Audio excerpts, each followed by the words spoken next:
The Great Wave of Kanagawa. It's a moment captured in time. The wave looms over the fishermen, forever poised with their lives hanging in the balance.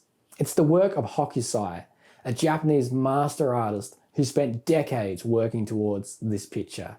Join me as we look at the compositional ideas that Hokusai used to bring this artwork to life. He was in his 70s when he completed it, and it capped a lifetime of learning and discovery. We can trace his development through a few key paintings. In his late 30s, he drew a rogue wave. The composition is a very straightforward depiction of the scene, and the waves are mainly line work. At 44, we move out to the ocean, and we see the idea of this giant wave towering over a boat taking form. In his late 40s, he pushes the concept further, refining the shading and putting more energy into the foam. And note that there's now 3 boats interspersed throughout the waves. When we compare these with the Great Wave of Kanagawa, we can clearly see the evolution of style. We can see the change in the form of the wave itself, but it's the aggressive foam bristling with energy that takes the limelight. This way of depicting foam was developed in his 50s. We see it in a drawing of the wild whirlpools at Awa, where there's these vigorous swirling lines and those distinctive claw-like hooks for the foam. And all of the ideas come together in the Great Wave of Kanagawa.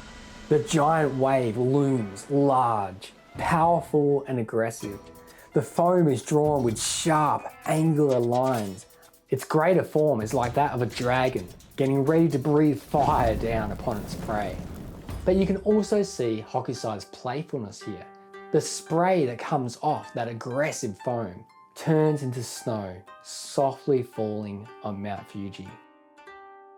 Hokusai loved to break down objects to their basic geometric shapes. In one of his educational books on drawing, he stated, "The basics of all things are circles and corners." The Great Wave is just one picture from his series 36 Views of Mount Fuji. Throughout the series, he uses simple geometric shapes as his building blocks. It's nothing that can't be done with a simple ruler and a compass. In the Great Wave, you can easily see the first corner, a triangle formed by Mount Fuji. But there's actually a second triangle that directly mirrors that. You'll see that a lot with Hokusai, where he repeats elements. You see the repetition in the boats, but we also see it in the framework of the picture itself. Next, we see that the large wave itself is actually held within a large triangle.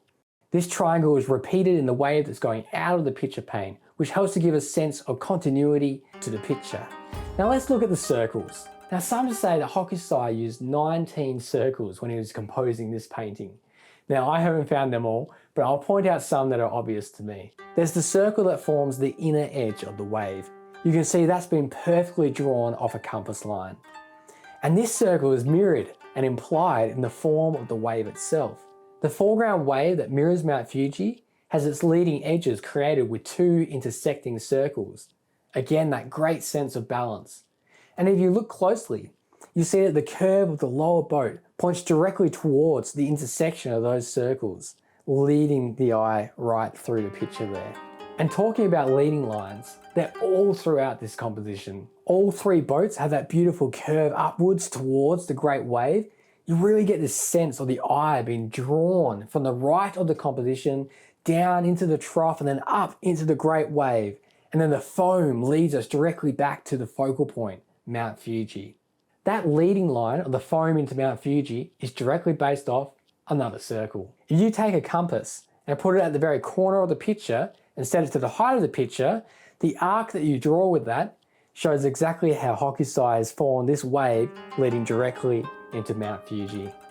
An age-old problem that artists have faced over and over again is this. How do we portray this multi-dimensional world we see around us on a flat 2-dimensional piece of paper? The traditional Japanese way to show depth in the picture was based off the concepts developed by the Chinese. The main rule was objects in the foreground are shown at the bottom of the page, and the higher we go up in the page, the further back in space that object is.